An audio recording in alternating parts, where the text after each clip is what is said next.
एक सवाल आपसे पूछता हूँ, इसका जवाब आपको अभी देने की ज़रूरत नहीं है। सवाल सुन के आप मन में इसका जवाब जो भी आपके पास है, वो उसके बारे में आप सोचिए। फिर हम आज के अध्ययन में उन सारे बल्कि मैं आपसे कई सवाल पूछूंगा एक साथ, तो उन सारे सवालों का जवाब हमें आज के अध्ययन में मिलना चाहिए, क्योंकि पवित्र शास्त्र का अध्ययन करते हुए हमारे जीवन में जो भी हमारे सवाल होते हैं अपनी ज़िंदगी को लेके, उन सारे सवालों का जवाब पवित्र शास्त्र में से हमें मिलना चाहिए, क्योंकि परमेश्वर अपने इस वचन में कहता है कि जीवन और भक्ति से संबंध रखने वाली सारी बातें इस वचन में हैं, या उसकी पहचान के द्वारा हमें मिल जाती है। और उसकी पहचान के लिए, यानी परमेश्वर की पहचान के लिए सबसे सहज, सबसे आसान अ, तरीका जो हमारे पास है, या वस्तु जो हमारे पास है, वो है पवित्र शास्त्र, बाइबल।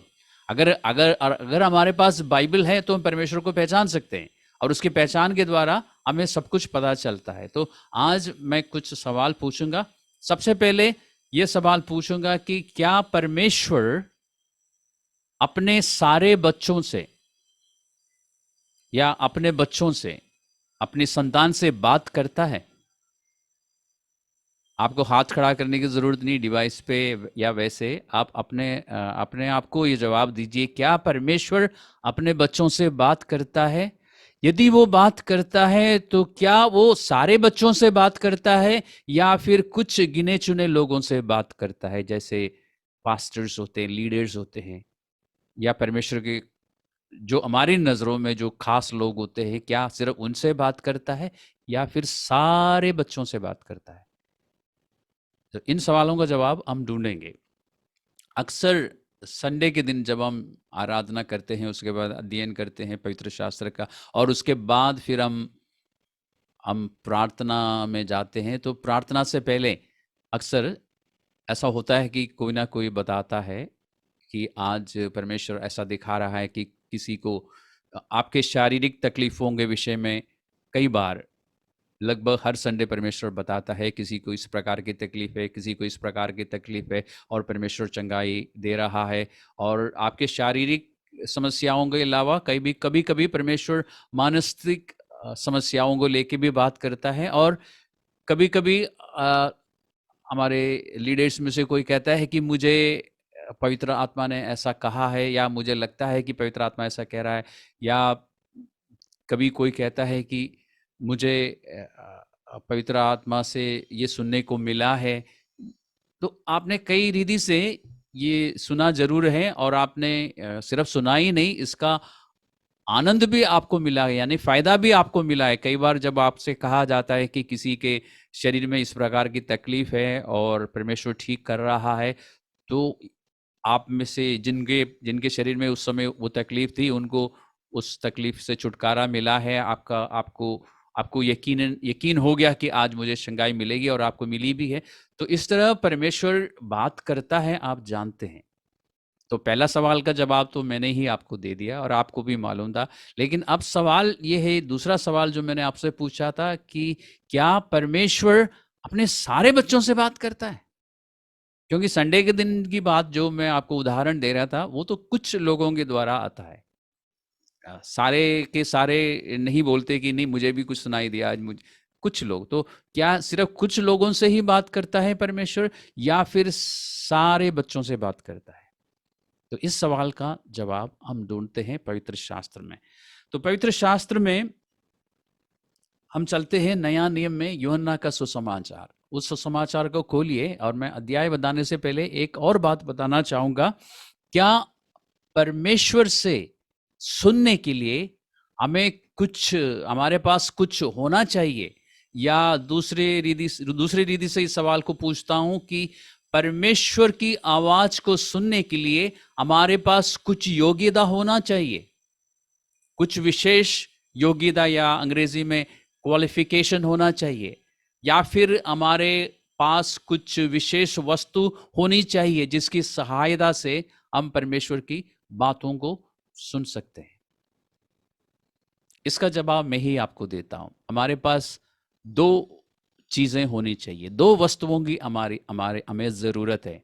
और मैं आपको आश्वासन देता हूं, यदि आपने यीशु मसीह को ग्रहण किया है, यानी यदि आपने इस सत्य पर विश्वास किया है कि आप यीशु मसीह को जानने से पहले तक पापी थे और यीशु मसीह ने आपको पाप से छुड़ाने के लिए क्रूस पर अपना जीवन दिया है और 3 दिन और 3 रात उस मृत्यु की अवस्था में रहा, उसके बाद जी उठा और फिर आपने उसी यीशु को अपना प्रभु, अपना उद्धारकर्ता के रूप में स्वीकार किया है, तो आपके पास ये दोनों वस्तुएं हैं।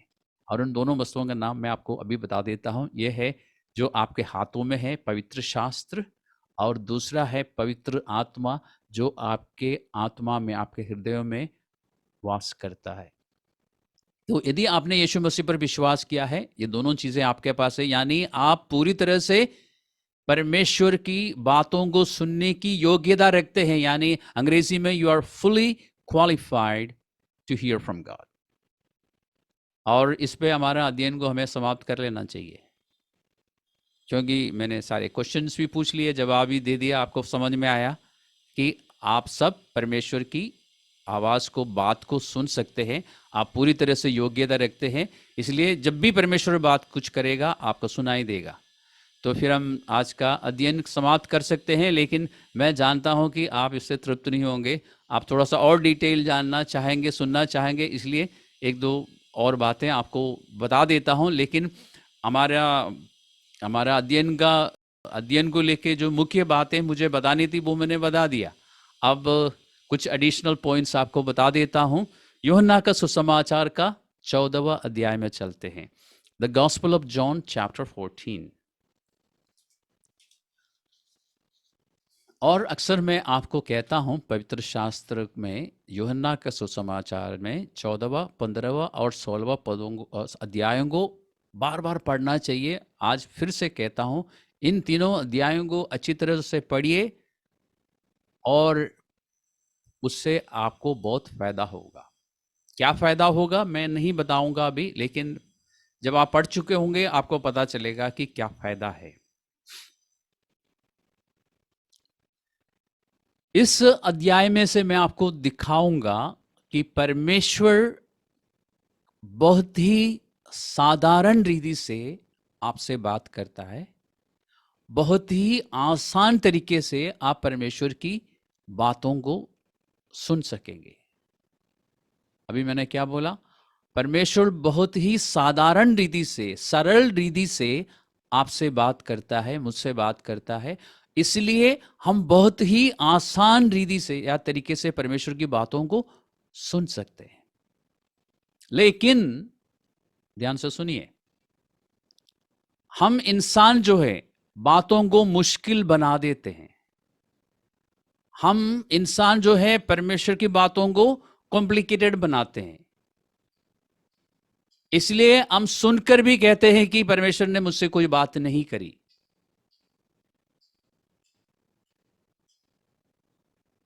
और मैं आपको दिखाता हूं पवित्र शास्त्र में से ही। यूहन्ना का 14वां अध्याय में पहुंच चुके होंगे आप, तो उसका 26वां पद को पढ़िए।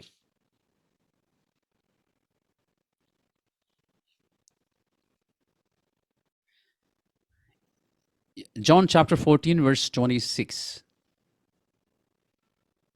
मैं तो 2 सवालों का जवाब देके आज का अध्ययन बंद करना चाहता था, लेकिन आपने मुस्कुराया मेरी तरफ देख के कि जब मैंने पूछा कि डिटेल्स चाहिए होगा, तो फिर मैं आपको अब डिटेल्स बताऊंगा। हो सकता है कि 1.5 घंटा लग जाए हमें अध्ययन में, तो मुझसे नाराज मत होना।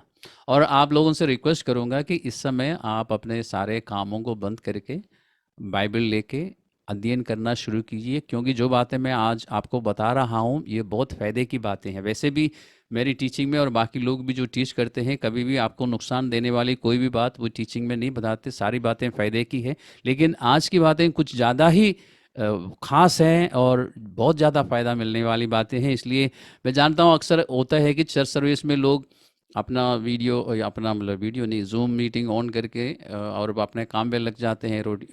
जनानियाँ रोटियाँ बेल रही होती और सब्जियाँ पक रही होती और और आदमी लोग भी कम नहीं है जो वर्क फ्रॉम होम है, वो अपने लैपटॉप में लगे रहते हैं, फ़ोन से लॉग इन होते हैं मीटिंग के लिए और लैपटॉप में काम करते रहते हैं। लेकिन फ़िलहाल मैं कहता हूँ कि सब कुछ बंद करके ध्यान से सुनिए, फ़ायदे की बातें कर रहा हूँ, और ये ऐसी टीचिंग आपको बार बार सुनने को नहीं मिलेगी, क्योंकि यहाँ पर हम इस बारे में बात कर रहे हैं कि परमेश्वर कैसे बात करता है। और इस टीचिंग को सुनने के बाद, समझने के बाद, आप डेली डेली हर परिस्थिति में, हर सिचुएशन में परमेश्वर की बातों को सुन सकेंगे, और आप आनंदित रहेंगे, और आपके जीवन में जीवन की बहुत सारी समस्याएं भी खत्म हो जाएंगी। तो 14 का 26, 14:26, परंतु सहायक अर्थात पवित्र आत्मा जिसे पिता मेरे नाम से भेजेगा, वे तुम्हें सब बातें सिखाएगा, एक्सक्यूज मी, और जो कुछ मैंने तुमसे कहा है वे सब तुम्हें स्मरण कराएगा। इसमें दो बातें हैं, और ये बात यीशु मसीह ने अपने चेलों से उस समय कही थी जब उनको पवित्र आत्मा नहीं दिया गया था, इस रीति से जिस रीति से आज मेरे और आपके पास पवित्र आत्मा है। ये यीशु मसीह के क्रूस पे अपना जीवन देने से पहले की बात है। यीशु मसीह ने कहा था कि मैं क्रूस पे मरूंगा, उसके बाद जी उठूंगा, और उसके बाद स्वर्ग में चले जाऊंगा, और उसके बाद तुम्हें पवित्र आत्मा मिलेगा, तुम सबको मिलेगा, जितने भी लोग विश्वास करते हैं उनको मिलेगा। जैसे आज जितनों ने विश्वास किया है उन सबके पास पवित्र आत्मा है। ये इस पवित्र आत्मा के लिए पवित्र शास्त्र में कहा गया, यीशु मसीह ने बताया है कि ये हमारा सहायक है। क्या है? सहायक। अंग्रेजी बाइबल में लिखा हुआ ही इज आवर हेल्पर और कंफर्टर, अलग अलग वर्जन्स में अलग अलग शब्द है। यानी इस पवित्र आत्मा की सहायता के बिना हम एक अच्छा मसीही जीवन नहीं बिता सकते। एक कामयाब मसीही होने के लिए हमें पवित्र आत्मा की हेल्प चाहिए, सहायता चाहिए, इसलिए इसको सहायक भी कहा है। जैसे हिंदी बाइबल में है, और अंग्रेजी बाइबल में ओल्डर वर्जन में हेल्पर लिखा होगा, किसी में कंफर्टर लिखा होगा, किसी में काउंसलर लिखा होगा, क्योंकि वो काउंसल हमें देता है, हमें सलाह मशवरा देता है। लेकिन इस जगह पे यीशु मसीह ने कहा ये जो बेहतरीन सहायक है हमारा, ये हमें सब बातें सिखाएगा। तो सिखाने के लिए हमसे बात तो करनी होगी ना। लेकिन आज हम सिखाने पर नहीं जाते। उसके बाद एक बात यीशु मसीह ने कही है कि जो कुछ मैंने तुमसे कहा है वे सब तुम्हें स्मरण कराएगा। आज हम उस बात पर ध्यान करते हैं। मैं चाहूंगा कि आप एक बार और इसको पढ़ें, ध्यान से पढ़ें कि जो कुछ मैंने तुमसे कहा है वे सब तुम्हें स्मरण कराएगा। 30 सेकंड्स ले लीजिए, पूरा 1 मिनट लीजिए, इस बारे में जरा सोचिए। प्रभु यीशु मसीह ने कहा कि पवित्र आत्मा जब आएगा, और वो आ चुका है, आज आपके और मेरे पास है, हमारे जीवन में, हमारे आत्मा में पवित्र आत्मा है। उस पवित्र आत्मा के लिए यीशु मसीह ने कहा कि जो कुछ मैंने कहा है, जो कुछ मैंने तुमसे कहा है वे सब तुम्हें स्मरण कराएगा। तो इसमें आपको एक बात पर ध्यान देना है, खास ध्यान देना है। पवित्र आत्मा आपको सिर्फ वो बातें याद दिला सकता है जो यीशु मसीह ने आपसे कहा है।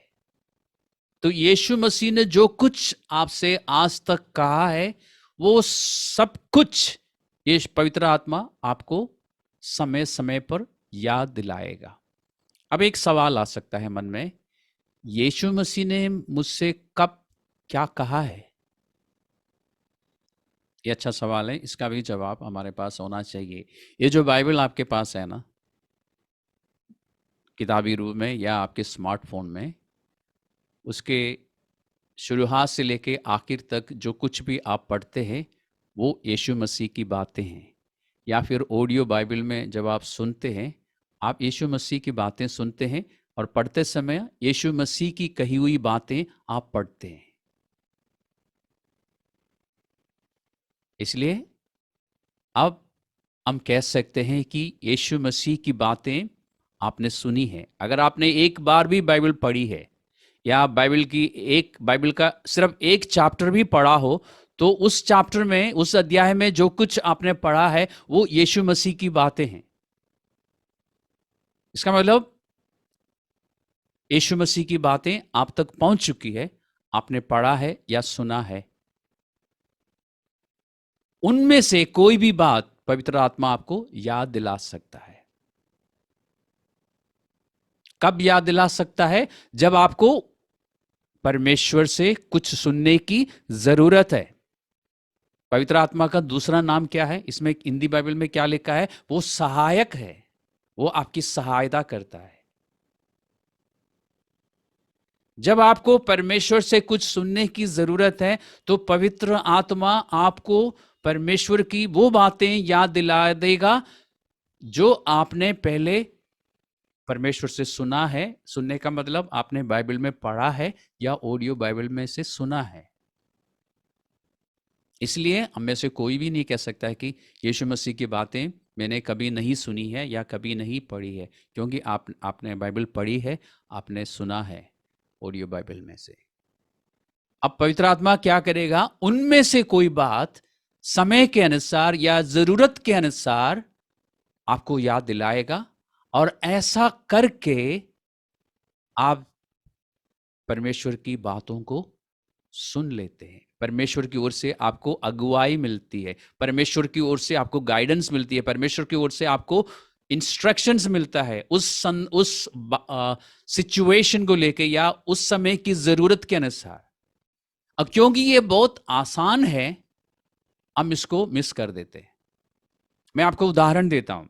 कभी कभी हमारे जीवन में ऐसा होता ना कि कोई हमसे बहुत ज़्यादा गुस्सा करता है। कई बार ऐसा होता है ना कि अपने ऑफिस में आपको आपके बॉस से या टीम लीडर से या मैनेजर से डांट मिलती है, और उन गलतियों के लिए जो आपने नहीं की। कभी कभी होता है ना, और ऐसा समय मन करता है कि दो बातें बॉस को भी सुनाओ, मन करता है ना। और ऐसे समय जब अंदर से आप कांप रहे होते हैं, जब तक वो आपके मुंह से बात नहीं निकलेगी, आप अंदर से कांप रहे हैं कि अभी बोलूं, तब एक विचार आपके मन में उठता है कि कोमल जवाब जो है, कोमल उत्तर से गुस्सा जो है ठंडा हो जाता है।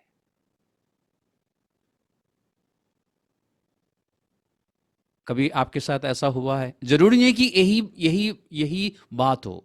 पवित्र आत्मा कोई भी बात आपको उस समय के अनुसार याद दिला सकता है। मैं एक उदाहरण दे रहा हूं। अगर आपसे कोई गुस्से में बात कर रहा है आपके ऑफिस सेटिंग में, या बिजनेसमैन के साथ आपके क्लाइंट बहुत ज़्यादा नाराज होकर आपको अच्छी अच्छी बातें सुना रहे होते हैं, अच्छी अच्छी लेटेस्ट गालियाँ फ़ोन में, उस समय पवित्र आत्मा की ओर से पवित्र आत्मा आपको बाइबल की बातें याद दिलाता है। ये जो बात मैं आपको बता रहा हूँ, ये आपको मिलेगा नीति वचन का 15वां अध्याय में। अगर आपने कभी नहीं पढ़ा है तो आप खोल के देखिए। 15वां अध्याय के पहले पद में लिखा है कि कोमल जवाब से गुस्सा ठंडा हो जाता है।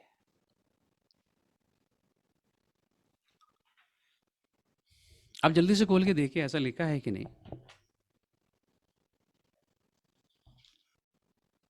कोमल उत्तर सुनने से गुस्सा ठंडा हो जाता है, परंतु कटु वचन से क्रोध भड़क भड़क उठता है।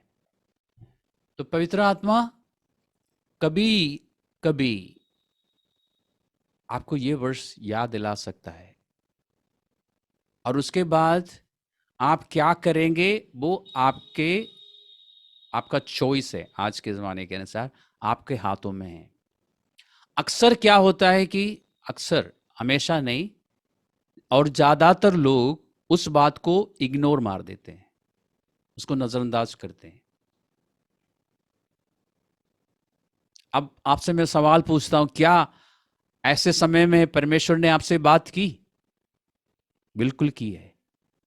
पवित्र आत्मा ने आपको परमेश्वर की एक बात याद दिलाया, लेकिन आपने क्या किया? आपने उस बात को इग्नोर किया, फिर आपने भी गुस्से में बात की और फिर बात और बिगड़ गई। लेकिन कभी कभी आप परमेश्वर के अच्छे बच्चे होने के कारण जैसे ही मन में वो बात आई, आपने बहुत कोमल तरीके से जवाब दिया और बात संभल गई। और उसके बाद भी आप ये कहते फिरे कि मुझे नहीं मालूम परमेश्वर कैसे बात करता है। मैं ऐसा करता रहा हूं सालों तक। जब भी परमेश्वर का कोई बड़ा व्यक्ति मुझे बड़े से मेरा मतलब ज्ञान रखने वाला समझदार व्यक्ति मिलता था, मैं पूछता था कि ये परमेश्वर बात कैसे करता है। क्योंकि सबके मुंह से ये सुनने को मिलता था कि आज परमेश्वर ने मुझे ये बताया, या ऐसे समय में परमेश्वर ने मुझे ऐसा दिखाया। और मैं सर हो जाता है कि परमेश्वर बात कैसे करता है, जबकि मैं परमेश्वर की बातें सुन भी रहा था, कर भी रहा था, लेकिन मैं परमेश्वर की बातों को बहुत ही ज़्यादा कॉम्प्लिकेटेड बना रखा था। जैसे आपको मैं एक उदाहरण देता हूँ। दूसरा राजा, राजाओं की पुस्तक में जाइए, पुराना नियम है। पूरा अध्याय को पढ़ने की ज़रूरत है, लेकिन हम पूरा अध्याय को नहीं पढ़ेंगे, सिर्फ एक बात आपको मैं दिखाऊंगा। दूसरा अध्याय, दूसरा राजा का 5वां अध्याय में चलते हैं। और उम्मीद करता हूं कि आप लोग सब लोग अपने अपने काम छोड़ के इस अध्ययन में पूरी तरह से अपना ध्यान लगा के बैठे हैं।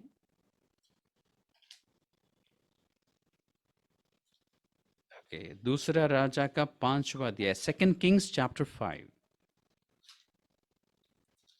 पूरा अध्याय को पढ़ने में समय लगेगा, इसलिए मैं आपको बताता हूं। वहां पर आराम देश यानी सीरिया, अंग्रेजी में सीरिया, सीरिया में एक सेनापति था जिसका नाम था नामान, और उसको लेप्रेसी की बीमारी थी।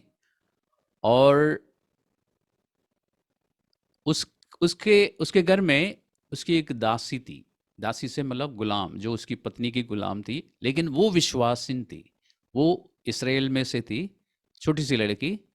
उसी ने कहा कि काश मेरा मालिक आज इसराइल में होते, और इसराइल में जो परमेश्वर का जन है जिनका नाम एलीशा है, उनके पास होते तो ये ठीक हो जाते। तो नामान की पत्नी ने नामान से ये बात कही। नामान ने अपने राजा से बात करी। राजा ने कहा चलो ऐसी बात है तो मैं एक लेटर लिख लेता हूँ इसराइल के राजा के नाम पे। अब दासी ने कहा था कि भविष्यवक्ता के पास जाना है, लेकिन राजा सीधा एक लेटर लिखी उसके इसराइल के राजा के नाम पे। फिर नामान पहुंच गया अपने मर्सिडीज कार और अपने आगे पीछे मोटरसाइकिल, जैसे उतना सेनापति है जी, कोई छोटी हस्ती नहीं है। इसराइल पहुंच गया, राजा को खत लेटर दी। राजा ने कहा कि मैं कौन होता हूँ भाई इसको ठीक करने वाला, मैं परमेश्वर नहीं हूँ कि किसी को जीवन दे, किसी को ठीक करे, ये सब कुछ इसमें लिखा है। लेकिन जब एलीशा को ये बात पता चली, एलीशा ने कहा कि उसको मेरे पास भेज दो। तो नामान फिर अपनी गाड़ी और अपने एस्कॉर्ट सारे लेके, वो आपको पता है ना, गाड़ी में लाइट टिमटिमाती है और सायरन बजती है, पहुंच गया। एलीशा के घर में पहुंच गया। एलीशा ने अपने सर्वेंट से कहा, मतलब सर्वेंट नहीं लिखा है, मैसेंजर से कहा कि भाई ऐसा है, उसको जाके बोलो कि यर्दन नदी जो पास है वहां जाके 7 बार डुबकी ले लेना, ठीक हो जाएगा। अब नामान को गुस्सा आया। 11वें पद में हम देखते हैं 5वां अध्याय का।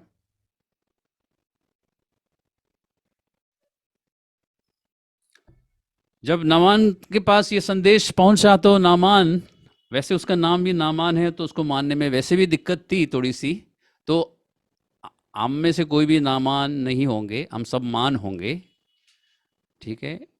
अगर हम मान करेंगे यानी परमेश्वर की बातों को हम मानते रहेंगे तो हमारा सम्मान भी होगा, इसलिए हम नामान नहीं बनेंगे। पर 11वें पद में लेके इसने क्या कहा कि इसमें लिखा क्या है कि परंतु नामान क्रोधित होके ये कहता हुआ चला गया कि मैंने तो सोचा था। अब देखिए, मैंने आपको बोला ना कि हम परमेश्वर की सरल और आसान चीजों को कॉम्प्लिकेटेड बनाते हैं, मुश्किल बनाते हैं, क्योंकि हम सोचते हैं, क्या सोचते हैं कि परमेश्वर ऐसा ऐसा करेगा। मैं अपने जीवन में कई सालों तक ऐसा सोचता था कि परमेश्वर जब बात करेगा पहले लाइट जलेगी, फिर कुछ भारी आवाज से परमेश्वर बोलेगा, जेम्स अभी तू ऐसा कर।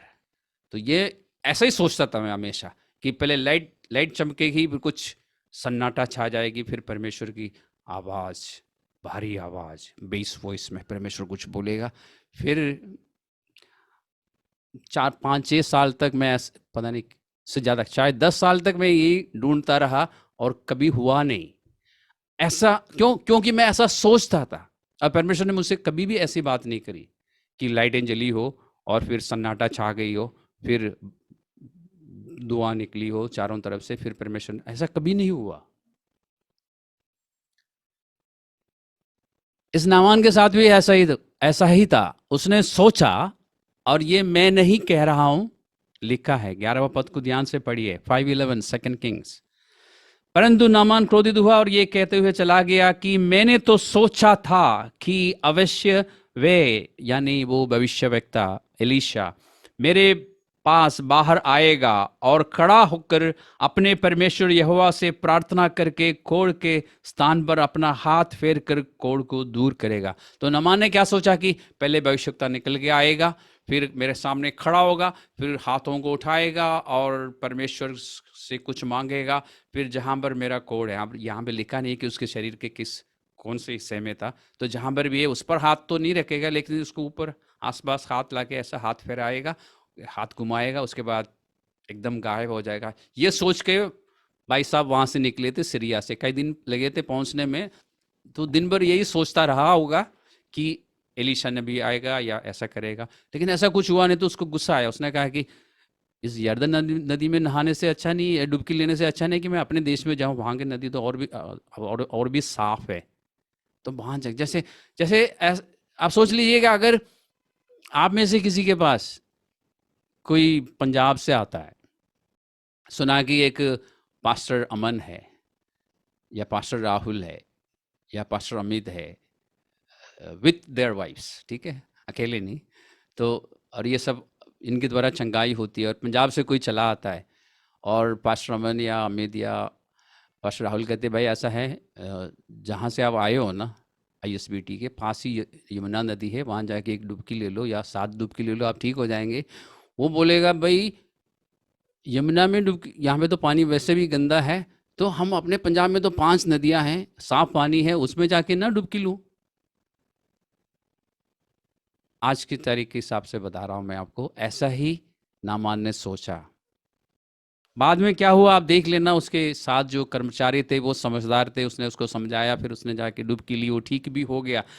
ये घटना मैंने आपको इसलिए बताया, ऐसा हम भी सोचते हैं परमेश्वर को लेके, हमारे मन में परमेश्वर कैसे बात करेंगे, उस बात को लेके हमारा अपना एक तस्वीर है, उस तस्वीर को लिए फिरते हैं हम और कहते हैं कि परमेश्वर कैसे बात करता है मुझे नहीं पता। ये मैं जानता हूँ अच्छी तरह, क्योंकि मैं ऐसा करता रहा हूँ। लेकिन अभी मैंने आपको क्या दिखाया, जो बातें आपने बाइबल में से सुना है या पढ़ा है, वो पवित्र आत्मा जरूरत के अनुसार, या जब आपको परमेश्वर से कुछ सुनने की जरूरत है उस समय एकदम आपको याद दिलाता है। अब आप कहेंगे कि ऐसा तो कई बार मेरे साथ हुआ है, बिल्कुल हुआ है, लेकिन आप ये भी कहेंगे कि लेकिन मैंने उस बात पर ज्यादा ध्यान नहीं दिया। क्या यह सच नहीं है? परमेश्वर का आपसे बात करने का सबसे साधारण तरीका यह है, और परमेश्वर से सुनने का आपके लिए सबसे सहज, सबसे आसान तरीका यह है, और इसी कारण हम इसको मिस करते हैं।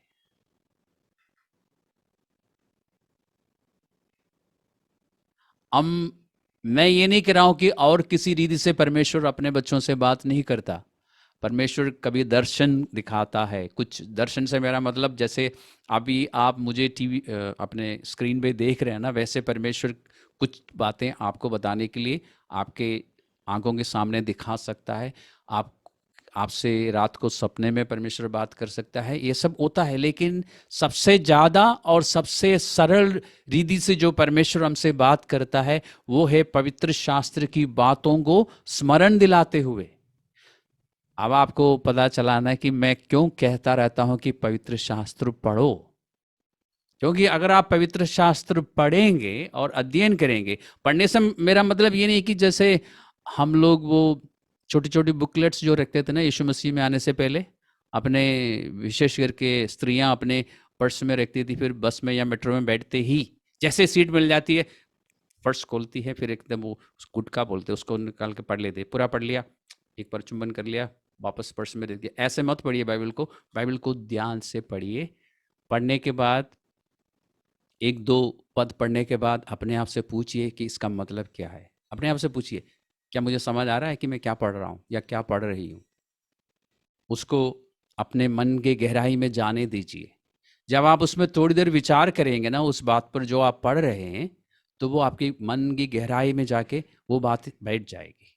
और फिर जब ज़रूरत पड़ेगी ना, तो उस समय आपको उस गहराई तक लंबा सा हुक लेके जाने की जरूरत नहीं, वो काम पवित्र आत्मा करेगा। आप मन में डाल दीजिए इनपुट, आप कर लीजिए, आउटपुट पवित्र आत्मा निकालेगा। सर्च मारने का काम पवित्र आत्मा का है। अगर आपने एक बार भी ध्यान से बाइबल की कोई भी एक बात को ध्यान से अगर आपने पढ़ा है, तो आपके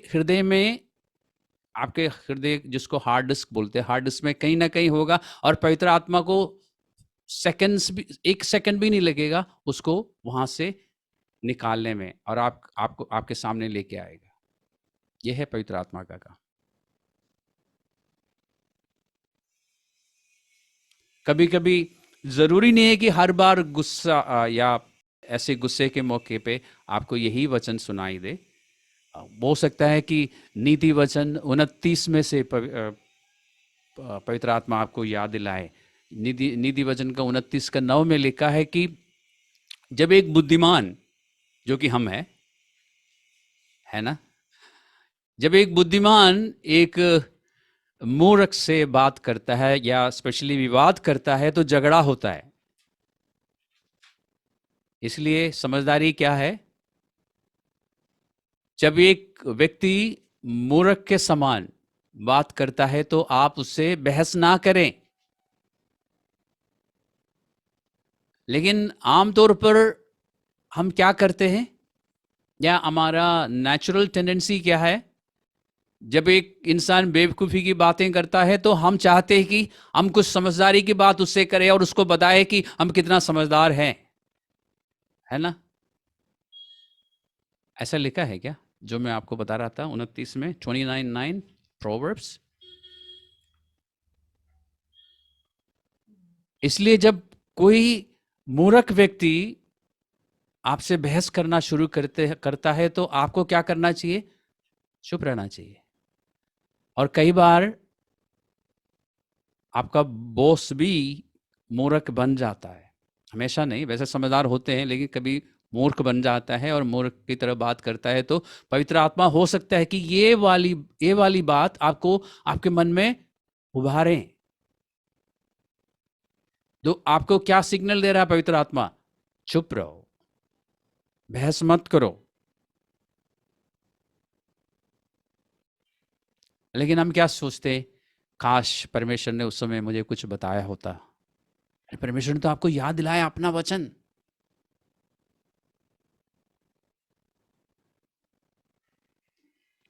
कभी कभी पति पत्नी के बीच में भी झगड़ा कभी कभी होता है। आप लोग अच्छे लोग हैं इसलिए होता नहीं है, लेकिन कभी जैसे once in a blue moon झगड़ा होता है ना, बहस कभी कभी होता है, तो एकदम कुछ पवित्र आत्मा याद दिलाता है दोनों को। ऐसे नहीं कि सिर्फ पति को या दोनों को, पति पत्नी दोनों को याद दिलाता है। दोनों विश्वासी है, दोनों परमेश्वर को जानते हैं, दोनों ने बाइबल पढ़ी है, तो कई बार आपके मन में एकदम एक बात आएगी, गुस्सा करो लेकिन पाप ना करो। ओके, ऐसा हुआ ना कई बार, या आप लोग कभी कभी करते हो, तो एक बार तो कम से कम हुआ होगा व्यस्त करते हुए। इसलिए गुस्सा करो लेकिन पाप ना करो। तो जब कई बार गुस्से में हाथ ऐसा उठ जाता है ना, और ऐसा हो जाता है, मतलब ऐसे करने के लिए कि भाई हम बहस ना करते हैं, हम आराम से बात करते हैं। आपने क्या सोचा, गला दबाने के लिए हाथ उठाया? ऐसा नहीं। वो जो हाथ ऐसा कुछ सोच के उठा था, लेकिन एकदम पवित्र आत्मा ने याद दिलाया, गुस्सा करो लेकिन पाप ना करो। अच्छा भाई, हम बैठ के आराम से बात करते हैं, पहले कॉफ़ी बनाता हूँ मैं, फिर हम बैठ के बात करते हैं, ठीक है? तो ऐसा पवित्र आत्मा समझाता है। फिर भी हम कहते हैं कि मुझे नहीं मालूम। अब नहीं कहेंगे, पहले मैं कहता था, अब मैं भी नहीं कहता और आप भी नहीं कहेंगे कि नहीं मुझे नहीं मालूम परमेश्वर कैसे बात करता है।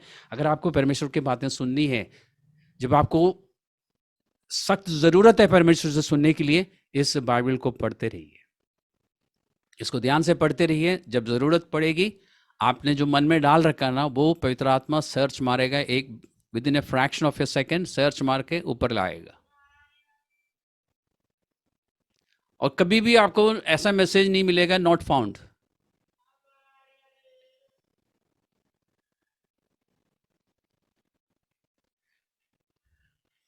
आपको इफिसियों की पत्रिका 4 में से, 4 का भी मैंने जो बोला था शायद 26 में लिखा है, उसमें से स्मरण दिलाएगा। कभी 5वां अध्याय का 25 में से, हे पतियों अपनी पत्नियों से प्यार करो, ऐसा कुछ लिखा ना?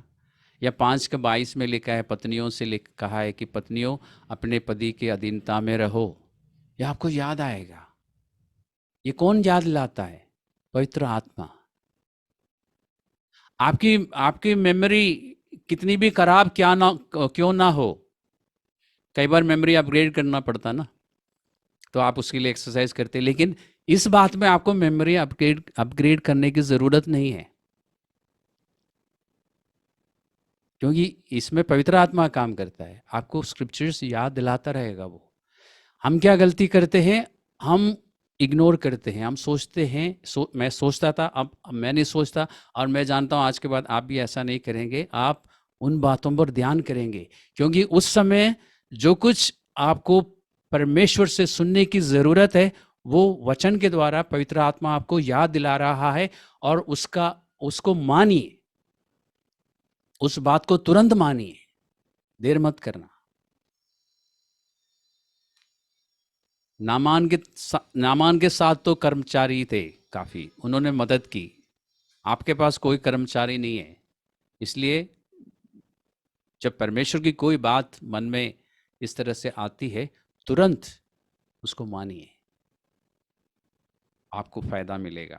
आपको हमेशा फ़ायदा मिलेगा अगर आप ऐसा करेंगे। कई बार आपके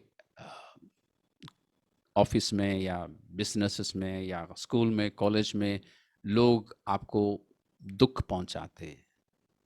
कभी कभी कभी ऐसा होता है ना, आपके लिए कुछ बोल देते हैं, आपके पीठ के पीछे आपकी बुराई करते हैं, और आपके साथ बदतमीजी करते हैं, ये सब होता है। तब आपका भी मन करता ना कि कुछ बदले में बोलने का या करने का, और पवित्र आत्मा याद दिलाता है कि बुराई के बदले बुराई ना करो। रोमियो की पत्री में लिखा है, आप चाहे तो खोल के देख सकते हैं, रोमियो की पत्री का 12वां अध्याय में।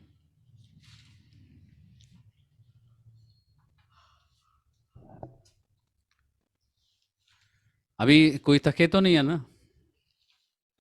आपको मैं जल्दी छोड़ दूंगा, तो आपकी रोटियां और सब कुछ बन जाएंगी टाइम से। 12वां अध्याय का 17वां पद में क्या लिखा है, एक बार नजर मारते हैं।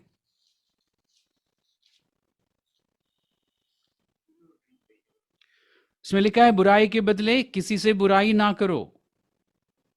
और फिर 21वें पद में क्या लिखा है, बुराई से ना हारो, परंतु भलाई से बुराई को जीत लो। अगर ये सब आपने पढ़ा है, तो पवित्र आत्मा उसको ऊपर लेके आएगा आपके मन के सामने, और आप फिर उसके अनुसार अपनी सोच को और अपने व्यवहार को बदलेंगे। तो इस रीति से परमेश्वर बात करता है। अब आप देखिए, हो सकता है कि डेली परमेश्वर ने आपसे इस तरह से बात की हो। लेकिन आज के बाद हम क्या क्या नहीं करेंगे, हम इग्नोर नहीं करेंगे। हर परिस्थिति में परमेश्वर आपसे बात करता है पवित्र आत्मा के द्वारा, जो आपके अंदर है और जो परमेश्वर की बातें आपको स्मरण दिलाता है। लेकिन ध्यान रखना, परमेश्वर की सारी बातें वो स्मरण नहीं दिलाता। जो बातें आपने पढ़ी है या जो बातें आपने सुनी है। इसलिए आपको क्या करना चाहिए? अगर समझदार है तो क्या करेगा वो बाइबल का अध्ययन शुरू करे, बाइबल को पढ़ना शुरू करेगा, जेनेसिस से लेकर रेवलेशन तक, उत्पत्ति से लेकर प्रकाशित वाक्य तक एक बार कम से कम वो पढ़ डालेगा और ध्यान से पढ़ेगा। और उसे ये भी मालूम है कि मुझे सब सारी बातें, सारे स्क्रिप्चर्स याद रखने की ज़रूरत नहीं, वो काम पवित्र आत्मा कर लेगा कि मुझे याद दिलाएगा। अगर मैंने एक बार अंदर डाल दिया है तो वो आउटपुट निकालेगा उसमें से। अब आप देखिए कितनी आसानी से हम परमेश्वर को सुन सकते हैं। देखिए परमेश्वर ने कितना आसान कर रखा है हमारे लिए। कभी कभी हम लोगों के साथ ऐसा होता ना कि कभी कभी, हमेशा नहीं, आत्मीय लोगों के साथ और जवान लड़कों के साथ जब आपके सामने से कोई खूबसूरत लड़की या स्त्री निकलती है तो कुछ विचार मन में आते हैं, या आप उसको जब देखते हैं तो पवित्र आत्मा की ओर से एक विचार आता ना। मत्ती के सुसमाचार का 5वां अध्याय में आपने कभी पढ़ा है, प्रभु ने कहा था कि अगर तुम किसी स्त्री को गलत विचार से देखोगे तो तुम बेविचार कर चुके हो। फिर हम क्या करते हैं? उस बात को मानते हैं। पवित्र आत्मा, परमेश्वर इस तरह से बात करता है हमसे। लेकिन पहले क्या गलती हम करते थे? हम परमेश्वर की बातों को इग्नोर करते थे। अब हम क्या करेंगे? जब परमेश्वर की बातें, यानी जिसको हम कहते हैं बाइबल की बातें या बाइबल वर्सेस, पद, कुछ भी जब पवित्र आत्मा हमारे ध्यान में लाता है तो हम तुरंत उस पर ध्यान करेंगे और उसके अनुसार फिर हमारे विचारों को बदलेंगे या व्यवहार को बदलेंगे। इस रीति से परमेश्वर बात करता है। और मैं आपको क्या उदाहरण दूं? कभी कभी विशेष करके बिजनेस करने वालों के साथ झूठ बोलते हैं ना आप, और फिर आप कहते हैं कि बिजनेस में तो झूठ बोलना ही पड़ता है ना। और जब आप झूठ बोलना शुरू करते हो या बोलने के लिए तैयार हो जाते हो तो कभी कभी आपके मन में एकदम एक बात आती है कि झूठ बोलना छोड़कर सभी सत्य बोलें। बाइबल में लिखा है, इफिसियों की पत्री में लिखा है, नए नियम से बोल रहा हूं। और कभी कभी पवित्र आत्मा पुराने नियम से 10 आज्ञाओं में से याद दिलाता है कि तू झूठ ना बोलना। निर्गमन की पुस्तक 20वें अध्याय में लिखा है। आपने पढ़ा है तो पवित्र आत्मा याद दिलाएगा।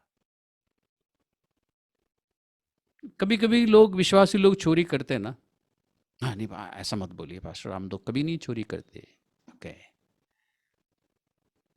लेकिन रियलिटी में लोग चोरी करते हैं।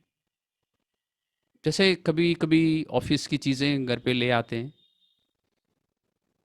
जिसको लाने के लिए, जिसको अपने पास रखने के लिए ऑफिस की तरफ से, बॉस की तरफ से आपको परमिशन नहीं है और आप लेके आते हो तो वो चोरी है। चाहे वो एक पेंसिल हो, इरेजर हो या बॉल पेन हो, कुछ भी हो, वो चोरी है। परमेश्वर की नज़र में चोरी है, क्योंकि आपके बॉस ने आपको नहीं कहा था कि जितना तुम्हें पर्सनल यूज़ के लिए चाहिए ले जाओ। अगर उन्होंने कहा है तो फिर चोरी नहीं है। तो कभी कभी हम चोरी करते हैं। तब आपने बाइबल पढ़ रखा है तो जैसे आप सोचते ना कि आज मुझे मेरे बच्चे के लिए, स्कूल जाने वाले बच्चे के लिए पेंसिल ख़त्म हो गया, आज ऑफिस में घर पहुंचूंगा तो घर पहुंचते पहुंचते लेट हो जाऊंगा, मार्केट से खरीदने का टाइम ही नहीं मिलेगा, चलो एक पैकेट ऑफिस से ही ले जाते हैं, वैसे भी एक्स्ट्रा पड़ा है यहाँ पे। तो बाइबल की कोई बात आपको याद आती है, एकदम पवित्र आत्मा याद दिलाता है, चोरी करने वाला चोरी करना छोड़ दें। इफिसियों की पत्री में लिखा है। फिर आप एकदम हाथ खींच लेते, नहीं, फ़ोन करूँगा दुकानदार को, मेरे घर पे एक पेंसिल पैकेट छोड़ देना। सी, पवित्र आत्मा, परमेश्वर बात करता है हमसे। अभी कुछ समय पहले क्या हुआ कि हमारे बाइबल कॉलेज स्टूडेंट्स सबने असाइनमेंट जमा किया, लास्ट सेट ऑफ असाइनमेंट्स। तो एक स्टूडेंट का मैं देख रहा था, तो देखते ही मुझे, जैसे मैंने ग्रेडिंग करना शुरू किया, मुझे गुस्सा आया, क्योंकि वो ऑर्डर पे नहीं था। पहला पेज कहीं है, तीसरा पेज कहीं और है। तो मैं उसको ढूंढता रहा, मैंने एक साइड में रख दिया। मैंने कहा कि मैं नहीं करता हूँ, मैं उसको बोलूँगा कि दोबारा जमा करो, उसको ऑर्डर पे लाके जमा करो, तब मैं ग्रेड करूँगा। तब मेरे मन में एक बात आई, एक विचार आया कि कुलोसियों की पत्री का 3 अध्याय में लिखा है, और मैं आपको वहां ले जाता हूं, दिखाता हूं आपको। कोलोसियंस चैप्टर 3,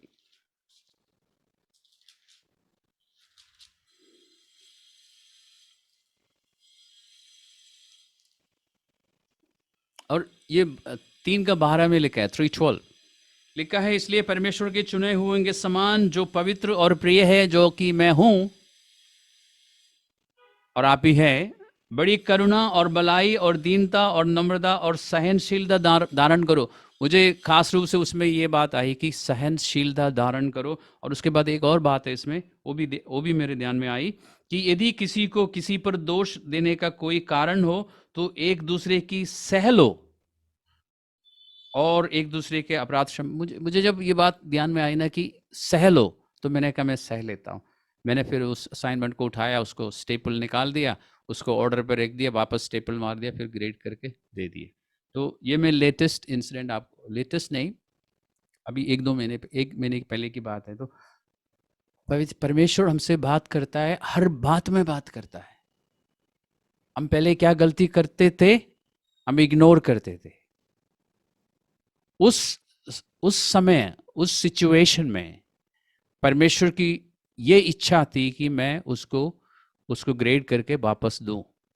और परमेश्वर ने मुझसे ऐसा नहीं कहा कि जेम्स मैं चाहता हूं, ऐसा नहीं बोला। परमेश्वर ने बाइबल की एक बात मुझे याद दिलाई, और जैसे वो बात मेरे मन में आई, मैं समझ गया कि मुझे क्या करना चाहिए, और मैंने किया।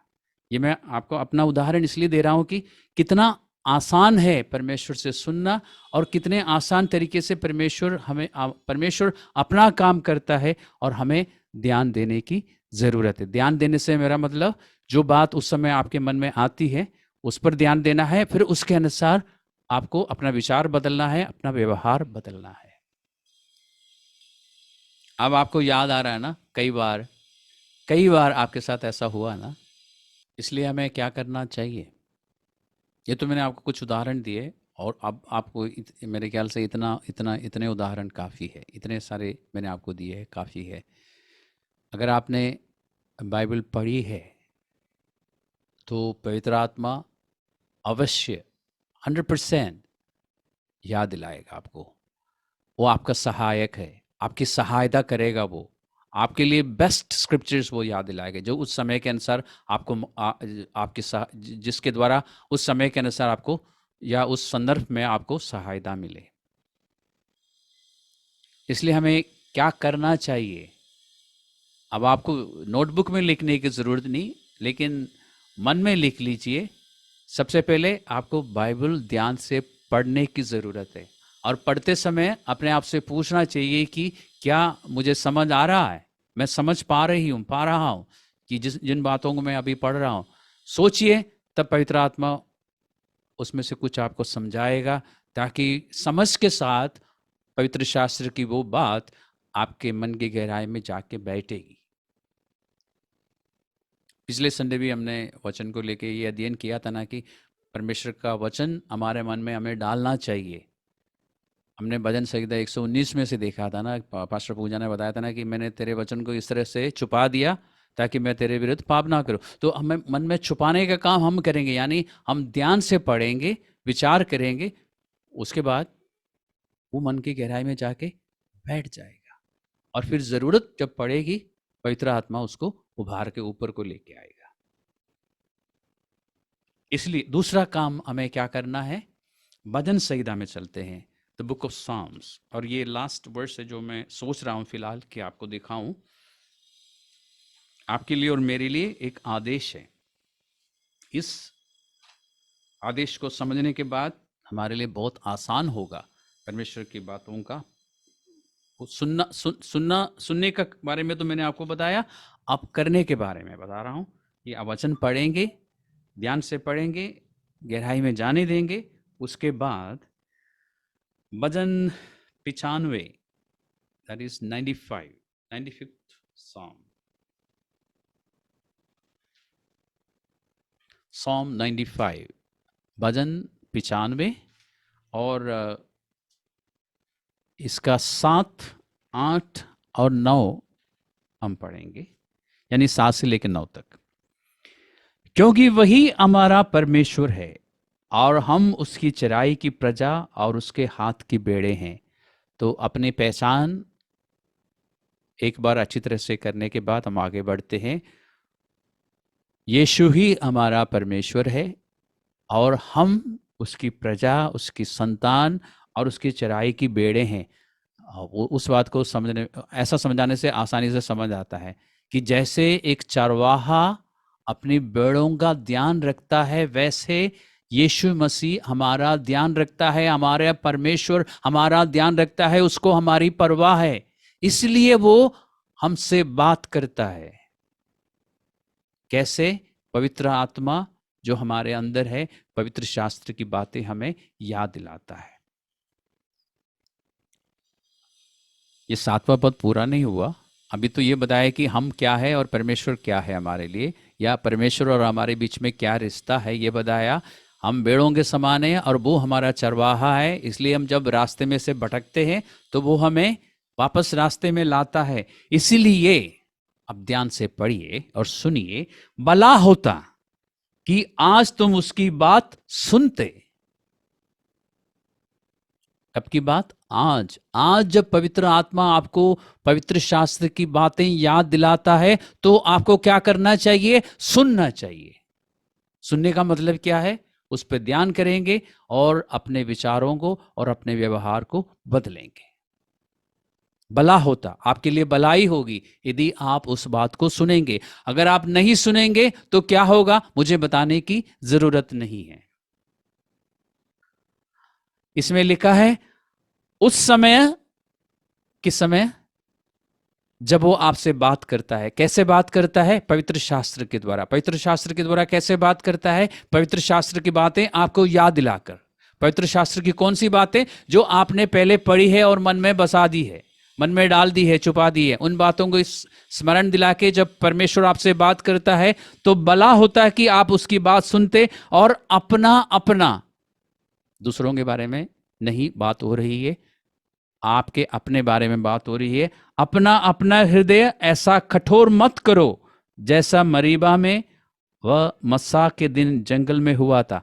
अगर आपको इस बारे में और जानकारी चाहिए तो आप निर्गमन की पुस्तक का 17वां अध्याय और गिनती की पुस्तक the book of exodus chapter 17 and numbers chapter 14, गिनती की पुस्तक 14 अध्याय में जाके पढ़ सकते हैं कि उस समय क्या हुआ था।